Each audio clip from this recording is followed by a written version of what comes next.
नमस्कार। मैं जानता हूं कि इस वक्त सारा हिंदुस्तान इंतजार कर रहा है ठहाकों का, मुस्कुराहटों का, खुशियों का। तो आ गया है ठहाकों और खुशियों का वाहक, यानी कि आपका दोस्त शैलेश लोढ़ा, यानी कि आपका अपना तारक मेहता। चलिए, अब आपका और मेरा और कवियों का साथ है तो एक बार कह देते हैं, वाह वाह क्या बात है। पहले बात के पहले लफ्ज होते हैं, लफ्ज बात बनती है, और लफ्ज पहले विचार होते हैं, और विचारों के पहले वो होती है कल्पना। और कल्पना करना बड़ा कमाल का काम है साहब। जैसे एक साहब को एक इंटरव्यू में पूछा गया कि भाई मान लीजिए, कल्पना कीजिए एक ऐसा कमरा है जिसमें सिर्फ दीवारें हैं, कोई खिड़की नहीं है, कोई दरवाजा नहीं है, तुम उस कमरे में बैठे हो, अचानक आग लग जाए तो तुम क्या करोगे? बोले, मैं कल्पना करना बंद कर दूंगा। जिंदगी में कल्पनाएं बड़ी सुखद होती है। कल्पना कीजिए कि डीजल के भाव कम हो जाए, या कल्पना कीजिए कि पेट्रोल मुफ्त में मिलने लगे, या कल्पना कीजिए कि सब्जियां इतनी सस्ती हो कि आपके खरीदने का मन ही ना करे। सोच के अच्छा लग रहा है ना? कल्पनाएं खूबसूरती से की जाए और उन कल्पनाओं को लफ्ज बना के एक कागज पे उतार दिया जाए तो उस चीज का नाम होता है कविता। और आइए, मैं बुलाना चाहूंगा उन्हें जो किसी कवि की कल्पना से भी ज्यादा खूबसूरत हैं, लेकिन हकीकत में मेरी को होस्ट है, यानी मेरी को होस्ट नेहा के मेहता।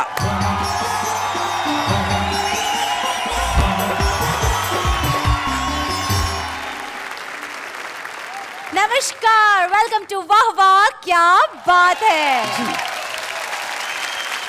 वैसे आप कल्पना के बारे में बात कर रहे थे? जी जी बिल्कुल।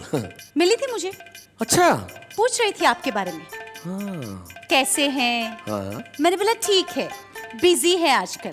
हाँ, बहुत अच्छा किया आपने बता दिया, लेकिन मैं आपकी मित्र कल्पना के बारे में बात नहीं कर रहा था। मैं कल्पना यानी कि इमेजिनेशन के बारे में बात कर रहा था। ओह, तो यूँ हिंदी में बोलिए ना। क्या बात है, अगर मुझे हिंदी में ऐसी ही हिंदी बोलनी पड़ी तो मैं सबसे पहले आपकी कल्पना शक्ति को प्रणाम करता हूँ।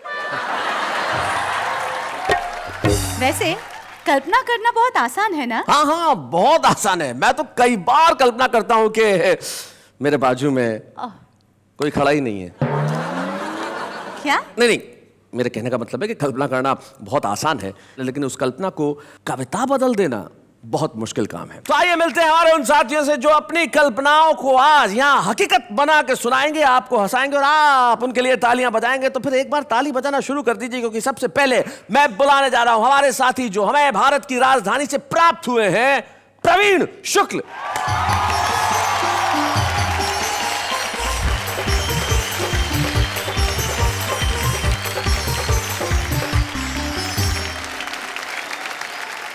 तो आइए प्रवीण शुक्ल का साथ देने के लिए बुलाते हैं हमारे दूसरे साथी को, और वो ऐसे साथी हैं जो सुनने से ज्यादा देखने वाली चीज है। हाँ। अब आप कहेंगे कैसे?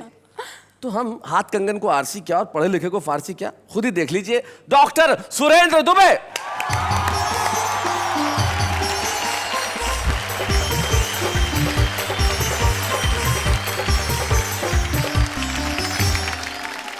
इटारसी एक जगह है मध्य प्रदेश में, वहां के रहने वाले हैं, लेकिन नाम है उनका आलसी, राजेंद्र मालवीय आलसी।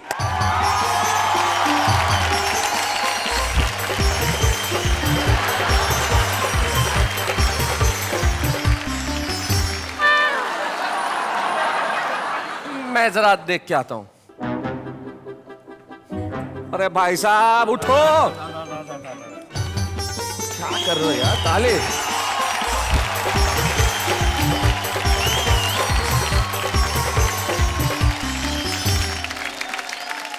आपके आदेश से और आपके आग्रह से और आपके खींचने से मैं आ गया। चलिए, बहुत अच्छा हुआ अब आप आ गए हैं। अब यहाँ मत सो जाइएगा प्लीज। अब मेरी बात सुनिएगा, मेरी एक पुस्तक निकली है। अच्छा। आलसी हूँ, पुस्तक का नाम है अपन गए ही नहीं। अच्छा। इसको कोई पढ़ता ही नहीं। अच्छा। मैंने सोचा आप फुर्सत में हैं, आप ही पढ़ लेंगे, इसलिए आपको देने आया हूँ। क्या बात है, बहुत बढ़िया, बहुत बढ़िया। जरा जोरदार तालियां।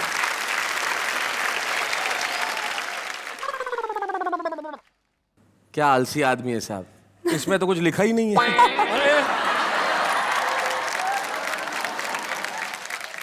शुक्रिया जी जी जी जी। स्वागत है राजेंद्र मालवीय आलसी का।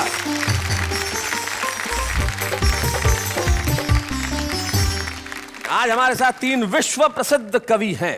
तीनों के लिए एक बार मिलकर कहते हैं वाह वाह क्या बात है। हमारे गांव में अंतरराष्ट्रीय आलसी अधिवेशन हुआ था। अच्छा, तो दुनिया भर के आलसियों ने उसमें भाग लिया, अपन गए ही नहीं।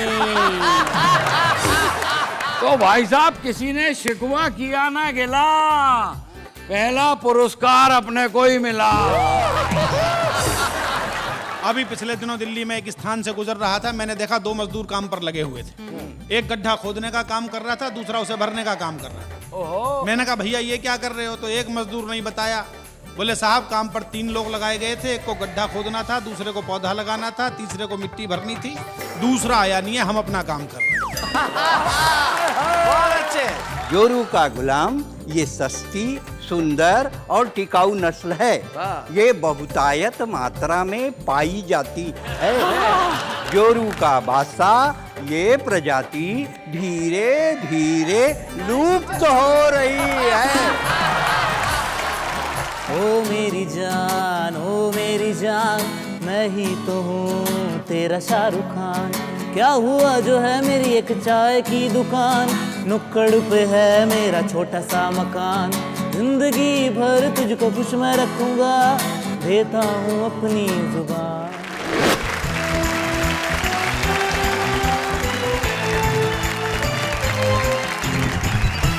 क्या बात है। राजेंद्र मालवीय आलसी जी, सुरेंद्र दुबे जी, प्रवीण शुक्ल जी, बड़े अच्छे हमारे मित्र हैं, तीनों हमारे बीच में बैठे हैं और बड़े खूबसूरत। हाँ प्रवीण जी, ये कहना चाहता हूं कि आज 3 हास्य कवि एक साथ हैं, माहौल रंगीन है, वातावरण संगीन है। जी जी। लेकिन 2 कोट वालों के साथ दुबे जी कुर्ते में है, ये क्या सीन है? मैंने जानबूझ के इनको ये कुर्ता पहनवाया है, क्योंकि एक बार मैंने इन्हें ब्लैक सूट पहनवाया था, तो पता ही नहीं चला कि सूट कहाँ खत्म हुआ, आदमी कहाँ शुरू हो गया। शैलेश जी, इसे कोयला मत समझो जी। कोयले का भाव होता है। हाँ। कोयला धधक जाए तो अलाव होता है, हाँ। और कोयला अपने पे आ जाए तो मध्यावधि चुनाव होता है।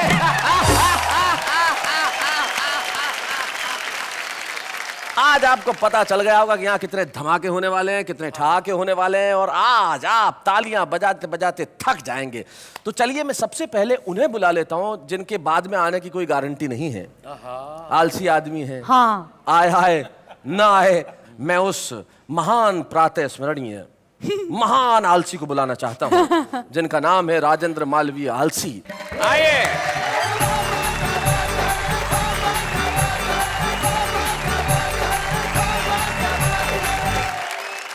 सभी को प्रणाम करता हूँ। जी, जेब में हाथ डाल के।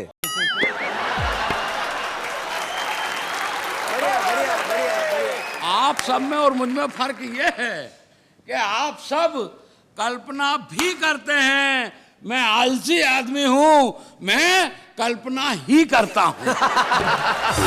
क्या बात है भाई, क्या वाह वाह वाह वाह। बहुत बढ़िया। और मैं तो रेलवे में नौकरी करता हूँ। वो तो आलस से ही पता चलता है, और कोई विभाग आपके लिए हो भी नहीं सकता था। बताइए साहब, हमारी रेल यहाँ से वहाँ पहुँचा देती है, साहब बोल रहे हैं, बोलो हो ही नहीं सकता। हाँ, पहुंचा देती है रेल से। मैं तो एक बार आया इटारसी, ये कार्यक्रम में मुझे याद है, जिस रेल से आया और 7 बजे की ट्रेन 7 बजे पहुंच गई, और लोग मालाएं लेके तैयार, पहली बार टाइम पे आई है। गार्ड के पास पहुंचे, गार्ड ने कहा माफ करो, शर्मिंदा मत करो, ये तो कल की थी जो आज आई है। 24 घंटे बाद। मैं तो रेलवे में नौकरी करता, रिजर्वेशन काउंटर पे बैठता हूँ, एक 100 साल का आइटम आया। बोले 7 सितंबर 2017 मेरा रिजर्वेशन कर दो। अच्छा। मैंने कहा काका कहाँ जाओगे? बोले शादी की गोल्डन जुबली है, हरिद्वार जाना है। और मैंने कहा 17 तक टिके रहोगे? और बोले टिके रहे तो ठीक, नहीं तो हरिद्वार तो जाना ही है। वाह वाह राजेंद्र, वाह क्या बात है भाई, क्या गए गुरु। इसलिए अपन कह देते हैं कि अपन विश्व के सबसे बड़े आलसी हैं, और काम के नाम पर कुछ करते ही नहीं हैं। यहाँ तो अपन आ भी गए, कई जगह जा ही नहीं पाते। बहुत अच्छे। अभी क्या हुआ शैलेश जी, हमारे गांव में अंतरराष्ट्रीय आलसी अधिवेशन हुआ था। अच्छा। तो दुनिया भर के आलसियों ने उसमें भाग लिया, अपन गए ही नहीं। वाह राजन वाह। तो भाई साहब किसी ने शिकवा किया ना गिला, पहला पुरस्कार अपने को ही मिला। समिति ने सोच समझ के निर्णय लिया, पुरस्कार घर ही पहुंचा दिया। तो जो लोग हमें पुरस्कार देने आए वो हमसे बोले कि साहब आप आलसियों पर कुछ बोले। अच्छा, अपन ने पूरी ताकत लगाकर अपने होठ खोले और बड़ी मुश्किल से ये बोले, भाड़ में जाए यार कौन बोले। वाह वाह वाह वाह वाह। बड़ा अजीब मामला निकल कर क्या आता है जी। अब आप तो बार बार मेरे को फोन कर करके बोले वो राजेंद्र माल भी आ गए। कहा, मैंने कहा आ गया। बोलो खाने में क्या भिजवाएं? मैंने कहा 2 लीटर दूध भिजवा दो। बोले दूध क्यों? मैंने कहा क्या है कि उसको चबाना नहीं पड़ता। अरे बहुत अच्छे यार कौन चबाए? एक बार तो नाई की दुकान पर गया दुबे जी, हाँ अपनी आदत के हिसाब से बैठ गया। मैंने कहा यार तू दाढ़ी बना दे। नाई बोला साहब सर तो ऊपर करो। मैंने कहा तू बाल ही काट दे। अलग अलग तरह की बात है। एक बार फांसी हो गई। किसको? तुमको? कल्पना में। जज साहब बोले मालवी जी जाते जाते कोई आखिरी शौक फरमाएंगे? मैंने कहा यस सर, कुंभ के मेले में नहाएंगे। क्या बात है, क्या बात है, वाह। जज साहब बोले यार कुंभ का मेला तो 12 साल के बाद आएगा, इसलिए आपकी फरमाइश हमको बहुत खलती है। मैंने कहा आराम से आने दो, अपने को भी कौन सी जल्दी है। बढ़िया बढ़िया। एक बार तबीयत गड़बड़ हो गई ओहो, सपने में। सपने में? मेरा जो कुछ भी होता सपने में ही होता। आलसी? तबीयत गड़बड़ हो गई सपने में। डॉक्टर के पास गया, डॉक्टर ने नाड़ी वाड़ी टटोली। बोले कोई ज़्यादा घबराने की बात नहीं है, थोड़ी सी काली मिर्च, थोड़ी सी लौंग, थोड़ी सी अजवान, थोड़ी सी तुलसी की पत्ती, इसको रात भर पानी में भिगाओ, दिन भर सुखाओ, दूसरे दिन चूरन बनाओ, तीसरे दिन खाली पेट खाओ, चौथे दिन ठीक हो जाओगे बच्चा। मैंने कहा वैद्य जी इतना काम करने से तो मर जाना ही अच्छा।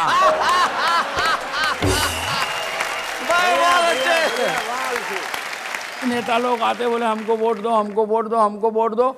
हमारी माँ ने कहा तुम्हें क्या वोट दें? एक बार वोट दो तो तुम 5 साल के बाद आते हो। नेता बोला ऐसी क्या बात है माता जी, आजकल तो हम हर साल आते हैं। बोले इधर सरकार गिरी और हम हाजिर। कोई समस्या हो तो बताओ। हमारे माँ ने कहा कोई समस्या नहीं है, मेरा बेटा है आलसी है, पेड़ पे चढ़ा है नीचे नहीं उतर रहा है, उसको उतार के ले जाओ। आओ सैले जी मेरे पास आए, बोले तू नीचे उतर। मैंने कहा मैं नीचे क्यों उतरूं, मैं तो आलसी हूं। बोले जब तू आलसी है तो तू पेड़ पे चढ़ा कैसे? मैंने कहा मैं पेड़ पे कहाँ चढ़ा था, मैं तो जमीन पे पड़ा था और मुझे क्या मालूम के नीचे एक बीज गड़ा था।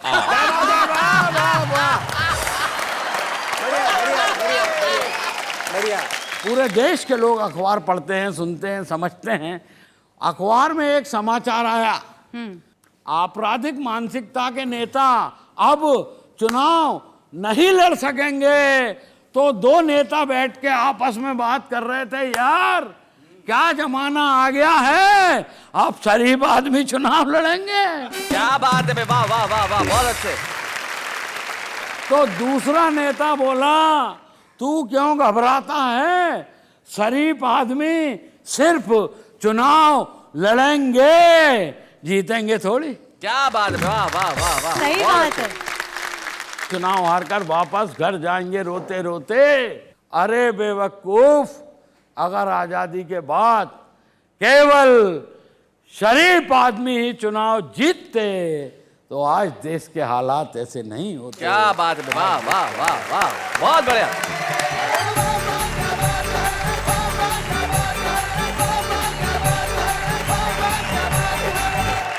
भाई बहुत अच्छे राजन जी, कमाल कर दिया आपने। और सबसे बड़ा तो आपको बहुत बहुत धन्यवाद कि आप वापस भी लौटे, वरना आपका क्या भरोसा, आप यहीं बैठ सकते थे, अपन जाते ही नहीं। आप बात कर रहे थे कि शरीफ आदमी इलेक्शन लड़ते तो देश के हालात ऐसे नहीं होते जी। तब मुझे एक कवि हैं तेज नारायण बेचैन, उनकी 4 पंक्तियां याद आ रही थी।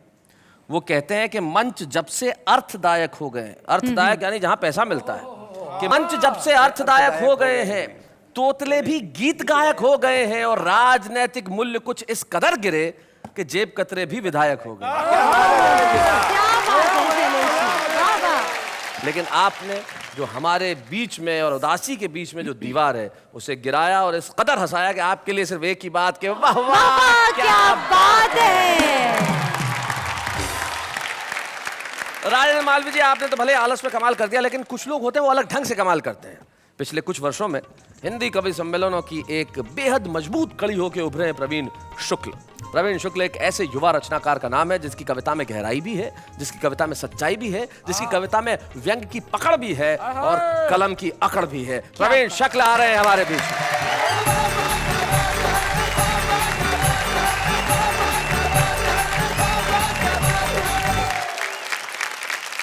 कल्पना की बात चल रही है तो हास्य बिखरा हुआ है चारों तरफ। जी, आजकल तो सीडी का जमाना आ गया, उससे पहले एक बार वीडियो कैसेट लाइब्रेरियां खुली थी और समय आजकल किसी के पास नहीं है। आदमी कम समय में ज़्यादा काम करना चाहता है, इसलिए लोग अधूरे वाक्य बोलते हैं। मुझे याद आता उस समय एक चला गया वीडियो कैसेट लाइब्रेरी में, जी, बोले भाई साहब माँ है क्या? माँ फिल्म की कैसेट मांगना चाहता था। दुकानदार बोला जी माँ तो नहीं है, आज डैडी को ही देख लो। वो भी महेश भट्ट की डैडी फिल्म के बारे में बता रहा था। जी। पीछे से दूसरा कस्टमर पहुंच गया, बोले साहब बहू रानी है। इस बार दुकानदार गच्चा खा गया, उसने सोचा घर की बहू को ही पूछ रहा है। उसने गर्दन घुमाई, आवाज मारी, बहू रानी है क्या? अंदर से लड़के की आवाज आई, बहू रानी को तो 4 दिन पहले शैलेश लोढ़ा जी ले गए। तभी शैलेश जी बहू रानी फिल्म की कैसेट लेकर आ गए। बोले अरे यार कैसी बहू रानी दे दी, इसकी तो आवाज ही ठीक नहीं है। दुकानदार बोला कोई बात नहीं, बहू रानी को यहीं रख दो, पड़ोसन ले जाओ, बिल्कुल नई आई है। मैं एक छोटी व्यंग कविता आपको सुनाता हूँ। अभी पिछले दिनों दिल्ली में एक स्थान से गुजर रहा था, मैंने देखा 2 मजदूर काम पर लगे हुए थे। एक गड्ढा खोदने का काम कर रहा था, दूसरा उसे भरने का काम कर रहा था। मैंने कहा भैया ये क्या कर रहे हो? तो एक मजदूर नहीं बताया। बोले साहब काम पर 3 लोग लगाए गए थे, एक को गड्ढा खोदना था, दूसरे को पौधा लगाना था, तीसरे को मिट्टी भरनी थी, दूसरा आया नहीं है, हम अपना काम कर रहे हैं। बहुत अच्छे। ये आनंद की स्थितियां, तब आप एक कविता का आनंद लीजिए। जी, सुनिए जनाब, अभी पिछले दिनों की शाम कवि सम्मेलन से घर लौटते समय हमारा पांव अचानक एक बोतल से टकराया। मैंने घबराकर बोतल को उठाया और सक पकाकर जैसे ही ढक्कन खोला, विस्फोट के साथ छूट गया बम का गोला। चारों ओर फैल गया धुआं ही धुआं। धुएं के बादलों के बीच एक बहुत बड़ा जिन्न प्रकट हुआ। बोला आका आपने मुझे आजाद किया है, मैं जिंदगी भर आपकी जी हुजूरी करूंगा। जो भी मांगना चाहते हो मांग लो, मैं आपकी हर एक इच्छा पूरी करूंगा।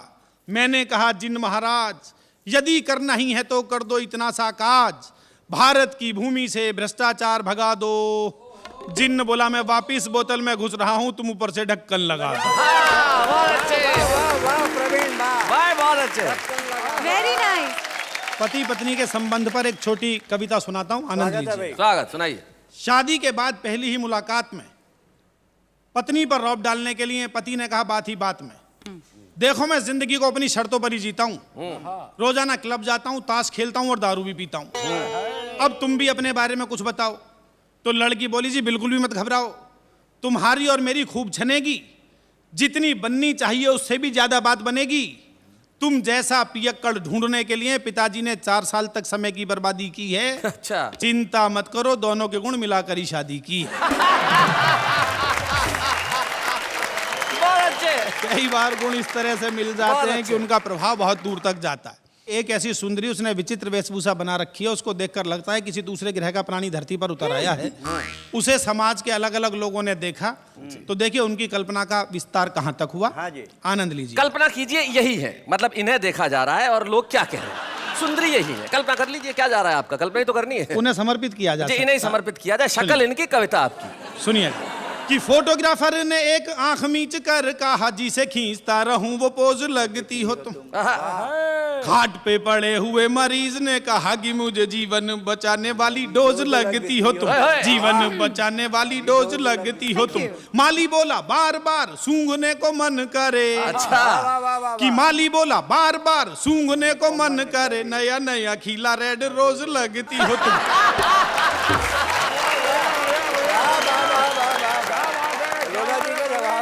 सुंदरी आगे बढ़ी और उसे एक शायर ने देखा कि शायर ने कहा, क्यों ना तुम पे गजल कहूँ, शायरी का मुझको शबाब लगती हो तुम। जिसे देख कर मन मांसाहारी होने लगे, शाकाहारियों को वो कबाब लगती हो तुम, शाकाहारियों को वो कबाब लगती हो तुम।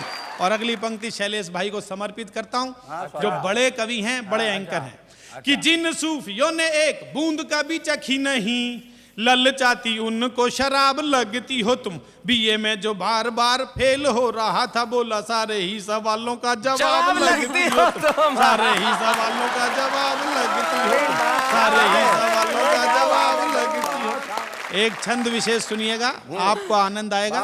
दुबे जी देखिएगा, बिल्कुल स्वागत है। कि शुगर के जितने मरीज मीठा छोड़ चुके, उनको जरूरी नमकीन लगती हो तुम। डायबिटीज घट जाए तो और ज्यादा खतरनाक हो जाती है। कि शुगर के जितने मरीज मीठा छोड़ चुके, उनको जरूरी नमकीन लगती हो तुम। लाखों अखियों में काले काले मेघ घिरते हैं, जब भी जरा सी गमगीन लगती हो तुम, जब भी जरा सी गमगीन लगती हो तुम। प्रॉपर्टी डीलर हड़पने को आतुर हैं, कि प्रॉपर्टी डीलर हड़पने को आतुर हैं, लफड़ेगी उनको जमीन लगती हो तुम।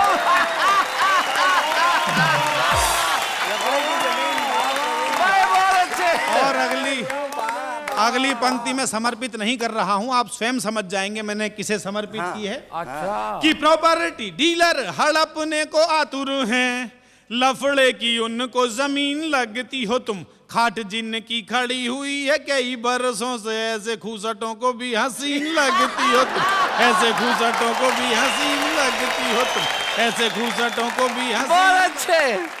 कल्पना का विस्तार देखिए कि कवि कहां तक सोचता है। हाँ भाई स्वागत है। कि तुम्हें देखते ही मन नाचने को करता है, मन का मयूर बोला घन लगती हो। वाह वाह वाह। घन मतलब बादल। बादल, आप जानते हैं कि बादलों को देखकर मोर का नाचने का मन करता है। कि तुम्हें देखते ही मन नाचने को करता है, मन का मयूर बोला घन लगती हो तुम। जिसके समीप आके शीतलता मिलती है, सर्पों को चंदन का वन लगती हो तुम, सर्पों को चंदन का वन लगती हो तुम। परेशान जिसे आए कर वाले करते हैं, कि परेशान जिसे आए कर वाले करते हैं, उसे एक नंबर का धन लगती हो तुम। नेता बोला मार दूंगा सबको तुम्हारे लिए, मुझको तो संसद भवन लगती हो, मुझको तो संसद भवन लगती हो, मुझको तो संसद भवन लगती हो, मुझको तो। भाई क्या बात है भाई, वाह वाह वाह।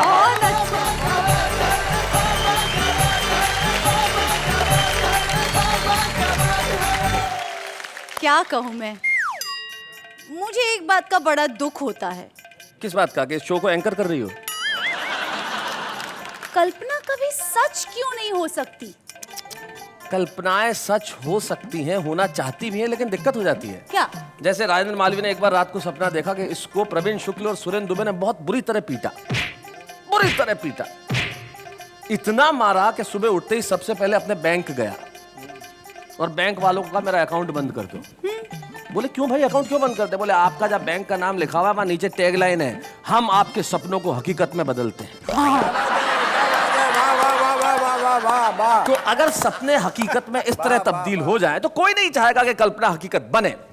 लेकिन क्या करें साहब, हम भी चाहते हैं कि हमारी कल्पना हकीकत हो जाए। हम तो चाहते हैं कि डीजल सस्ता हो जाए, पेट्रोल सस्ता हो जाए, देश में चारों तरफ खुशियां हो, लेकिन ये हकीकत कहाँ हो पाती है साहब। लेकिन कुछ लोग ऐसे होते हैं जो जिंदगी में सिर्फ एक काम करते हैं कि लोगों की जिंदगी में रंग भर सके। हमारे बीच में एक ऐसा ही कवि, एक ऐसा ही रचनाकार है जिन्होंने जीवन का सिर्फ एक ही बीड़ा उठाया है कि मैं अपनी कविताओं से भी, अपनी शक्ल से भी सबको हंसाऊंगा। डॉक्टर सुरेंद्र दुबे।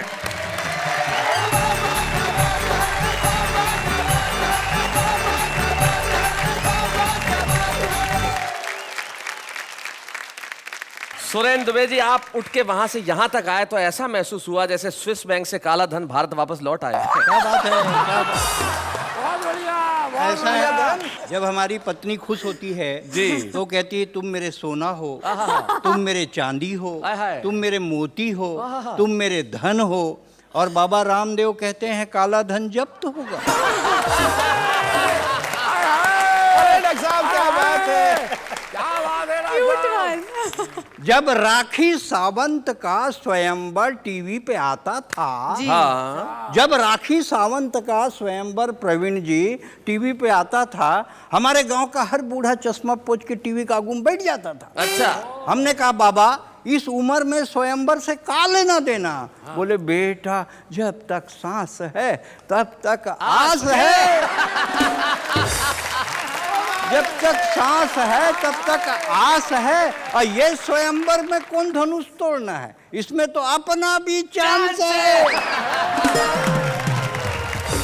भाई साहब कल्पना तो है, जैसे बच्चों के नर्सरी KG1 में पाठ होते हैं, मात्रा नहीं होती है। अमर घर चल, हाँ। चल अमर घर चल, ऐसे पाठ होते हैं। नेहा जी आप भी पढ़ी लिखी होंगी मैं सोचता हूँ, तो मतलब इतना पहली तो पढ़ी होंगी। नेता चल, दिल्ली चल, पटना चल, टोपी लगा, कुर्ता पहन, मंत्री बन, हवाला कर, घोटाला कर, तिहाड़ जा।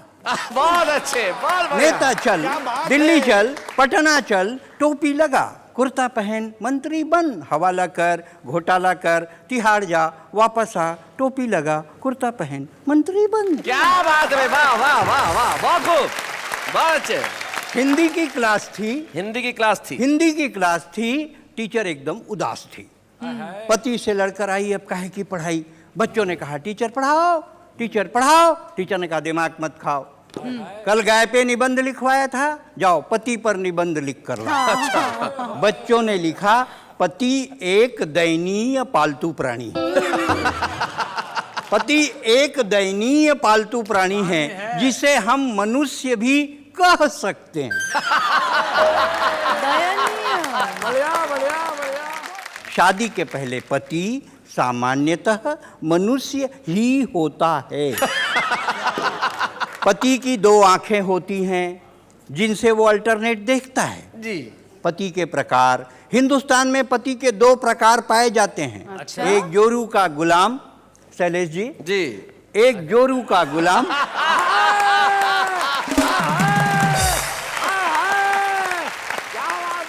एक जोरू का गुलाम, दूसरा जोरू का बादशाह। जोरू का गुलाम ये सस्ती, सुंदर और टिकाऊ नस्ल है। ये बहुतायत मात्रा में पाई जाती है। जोरू का बादशाह ये प्रजाति धीरे धीरे लुप्त हो रही है। क्या बात है भाई साहब, क्या कहने हैं। जितने लोग बैठे हैं दिन में एक डायलॉग 20 बार बोलते हैं, टाइम नहीं है। पूरा हिंदुस्तान कहता है टाइम नहीं है, और हमारी आबादी 121 करोड़ हो गई। टाइम नहीं है तो इतनी, तो टाइम मिल जाए तो कितनी।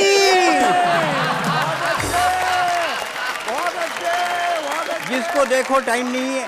अच्छा आजकल क्या है, रहे सहे में टाइम नहीं है व्यापारी के पास परिवार के लिए, टाइम नहीं है नेता के पास सरकार के लिए, टाइम नहीं है पुलिस के पास रक्षा के लिए, और टाइम नहीं है शिक्षक के पास शिक्षा के लिए। क्या बात है, टाइम वाह नहीं वाह है। वाह वाह वाह वाह।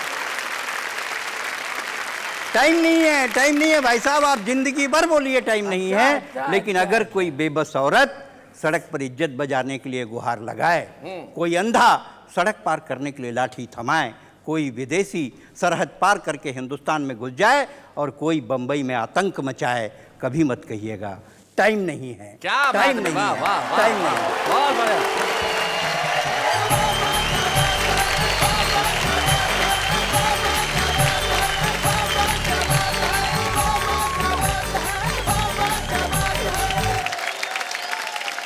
भाई यहाँ तालियां हैं, ठहाके हैं और खुशियों की बरसात है, क्योंकि ये वाह वाह क्या बात है।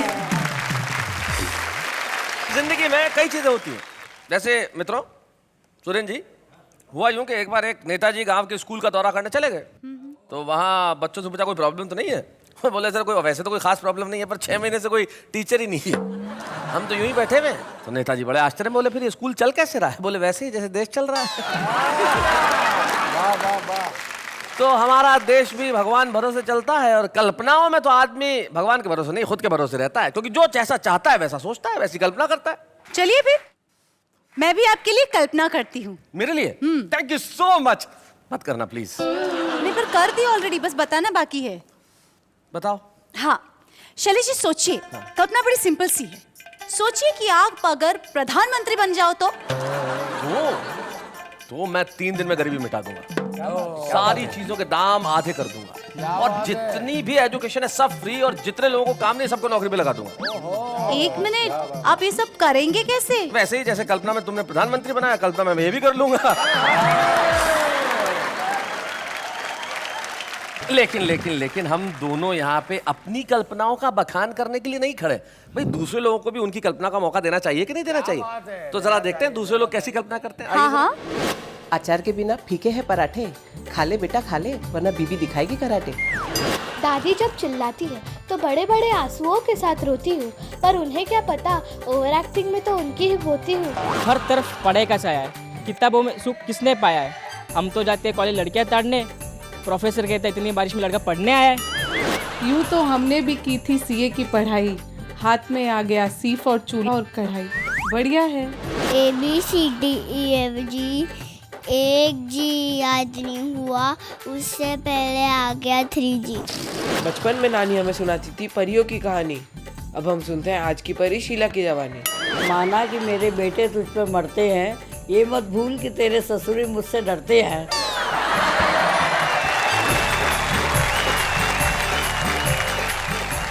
तो ये थी आम आदमी की भाषा, जो अलंकारों में नहीं पड़ता, जो लफ्जों की बनावट में नहीं उलझता, जैसा सोचता है वैसा कहता है। तो भाई आम आदमी के लिए एक बार जोरदार तालियां। क्या बात। बढ़िया बढ़िया बढ़िया। वाह वाह वाह वाह वाह। शैलेश जी वहां से भी कोई कुछ कहना चाहता है? कौन? सर मैं भी एक आम इंसान हूँ, मैं अपनी एक कविता सुनाना चाहता हूँ। ओहो, आम इंसान का कुछ नाम है? विपिन हीरो। ओहो, पर मैं अपनी कविता गाकर सुनाना चाहता हूँ। वो तो सब ठीक है, पर आम इंसान हीरो? वैसे असली हीरो तो इस देश का आम इंसान ही है। तो आइए हम इस देश के असली हीरो से कविता सुने। आइए भाई विपिन हीरो, आइए जरा।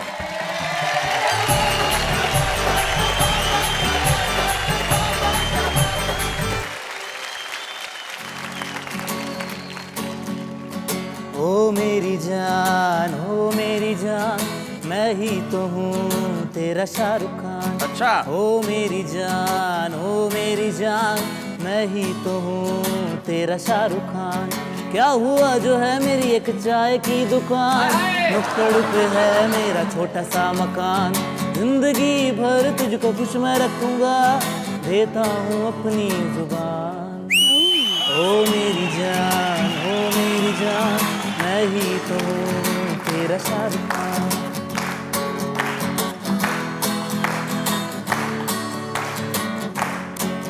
हाँ सुबह जल्दी उठ के मैं तेरे लिए चाय बनाऊंगा। क्या बात है। ओ फैन मट्ठी नहीं खाएगी तो मैं ब्रेड बटर लाऊंगा। हाँ ठंडे पानी से जो ना नहाएगी तो गीजर लगवाऊंगा। हाँ लगवाऊंगा। ओ मेरी जान मैं ही तो हूँ तेरा शाहरुख खान। क्या हुआ जो है मेरी एक चाय की दुकान, नुक्कड़ पे है मेरा छोटा सा मकान। जिंदगी भर तुझको खुश मैं रखूंगा, देता हूँ अपनी जुबान। हाय हाय।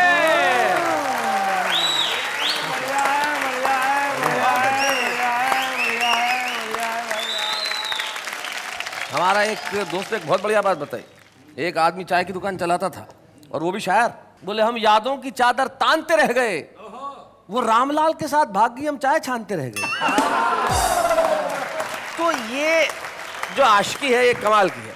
लेकिन विपिन आपके आत्मविश्वास को बधाई, आपने जिस तरह से कविता सुनाई। हमारे कवि मित्रों से मैं पूछना चाहूंगा, क्या लगा आपको सुन के? मुझे तो ये लगा कि विपिन ने जो कहा है कि चाय की दुकान है, और वैसे मैं शाहरुख खान हूं, तो दिखने में तो शाहरुख खान जैसे ही।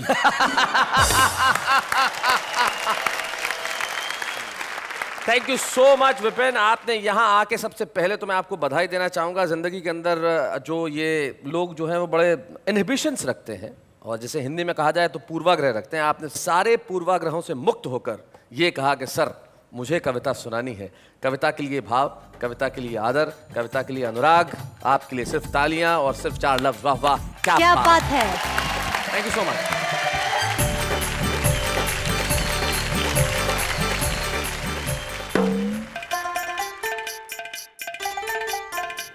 हेलो, ओ मुगल आजम की मधुबाला कहाँ खो गई? डूब गई। कल्पना कर रही थी। कल्पना कर रहे हैं। क्या क्या कल्पना कर रही थी?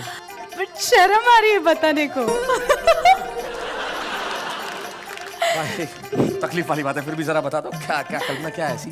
इतना आग्रह कर रहे तो बता ही देती हूँ। जी सोचिए, बड़ा सा कवि सम्मेलन चल रहा है। जी सोचा। हजारों की तादाद में ऑडियंस आई हुई है। हम इतने खूबसूरत तैयार होके हम दोनों मंच पे गए। हाँ। आपने कविता बोली, सबने वाह वाह कही मुझे।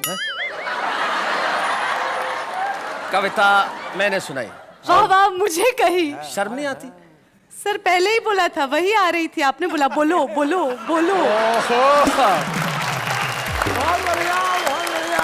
शैलेश जी, मुझे एक बात समझ में नहीं आई कि कल्पना का अंत है कि नहीं। देखिए, कल्पना का अंत तभी होता है जब कल्पना हकीकत में। मैं बताता हूँ शैलेश जी, कल्पना का अंत होता है कल्पना। जैसे तुम किसी के पास खड़ी हो तो जो भाव पास वाले व्यक्ति में उत्पन्न होगा वो कल्पना होगा। मित्रों, सुरेंद्र दुबे एक ऐसे रचनाकार का नाम है जिसने हिंदी कवि सम्मेलनों में सिर्फ अपना बहुत पुख्ता पक्ष ही सामने नहीं रखा, न केवल अपनी कविताओं से दुनिया भर के लोगों को हंसाया। छत्तीसगढ़ प्रदेश में रहते हैं और वहाँ अपनी भाषा में इतना काम किया कि इन्हें भारत सरकार ने पद्मश्री प्रदान किया। हम सुरेंद्र दुबे को सम्मानित करते हैं। तो जिसे देश का इतना बड़ा अलंकरण दिया गया हो पद्मश्री, उसके आगे तो सारे अलंकरण फीके हैं। अच्छा।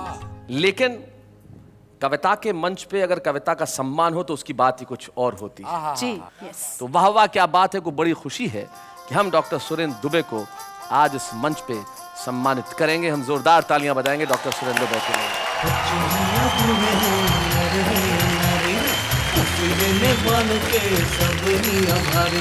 सबको हंसाने वाले सबके साथ हैं, बाबा क्या बात है, बाबा क्या बात है। तो कोई व्यक्ति तब तक सफल नहीं होता जब तक उसके पीछे कोई महिला न हो। और आपके पीछे तो 2 महिलाएं हैं। दूसरी कौन सी? उन्हीं बताता है, यहाँ मरना थोड़ी है। लेकिन हम जानते हैं डॉक्टर सुरेंद्र दुबे को आज हमने सम्मानित किया है तो इनकी सफलता के पीछे इनकी अर्धांगिनी, इनकी जीवन संगिनी, इनकी पत्नी का हाथ है। रायपुर छत्तीसगढ़ से हमारे बीच में आ रही हैं श्रीमती शशि दुबे। आइए।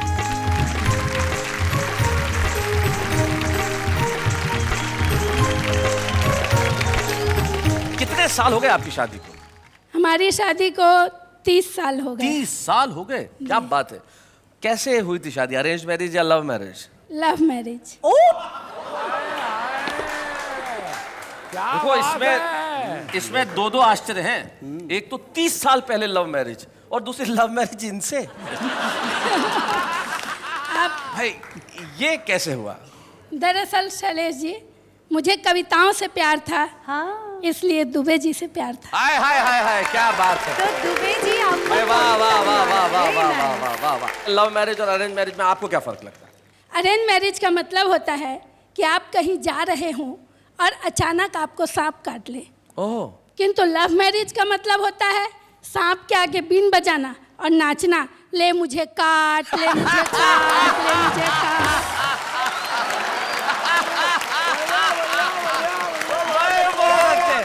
जब ये मेरे प्रेमी थे जी, तो मेरी सारी मांगे भाग भाग कर पूरी करते थे। अच्छा। और जब शादी हो गई तो मांगे सुनते ही भाग जाते।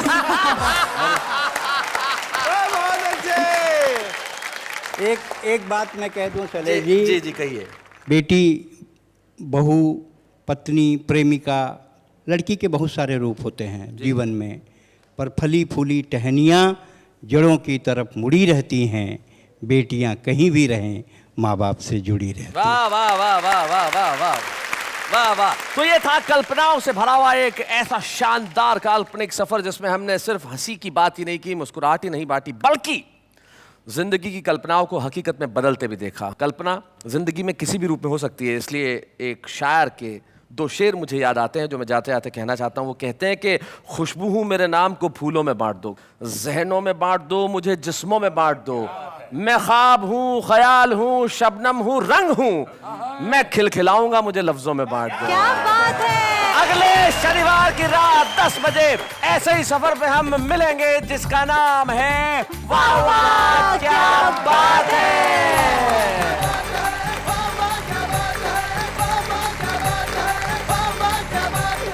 ऐसे और भी मज़ेदार वीडियो के लिए हमारे चैनल को लाइक, शेयर और सब्सक्राइब करें।